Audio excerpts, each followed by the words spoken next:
రోజు కూలికి పోయే వ్యక్తి కూడా 400-500 రూపాయలకు తక్కువ తీసుకోవడం లేదు. అలాంటిది వాళ్ళతో పోలిస్తే చాలా తక్కువ వేతనంతో మరి వెట్టి చాకరీ చేస్తున్నటువంటి ఉద్యోగస్తులు ఎవరైనా ఉన్నారు అంటే అంగన్వాడీ ఉద్యోగస్తులు మాత్రమే చెప్పగలుగుతాం. ఒక్కొక్క సందర్భాల్లో అంటా ఉన్నారు సోదరిమణులు చాలా మంది కూడా, ఈ ఉద్యోగం కంటే కూలికి పోవడం చాలా మంచిగా ఉందాక, వాళ్ళకి అన్ని సంక్షేమ పథకాలు వర్తిస్తా ఉన్నాయి, అదేవిధంగా రోజుకి 400-500 కూలి కూడా వస్తా ఉంది. మరి అంతకీ ఆరోగ్యం బాగాలేకపోయినా మరి ఎవరైనా మరి కుటుంబంలో మరి రిలేషన్స్ లలో ఎవరికైనా అత్యవసర పరిస్థితుల్లో వెళ్ళవలసి వచ్చిందన్నా కూడా వెళ్ళడానికైనా మరి అనుకూలంగా ఉంటుంది.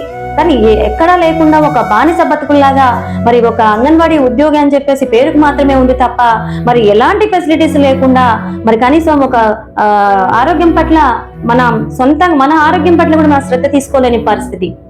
మన పిల్లల చదువుల కోసం కూడా ఎక్కువ అమౌంట్ పెట్టి చదివించలేని పరిస్థితి.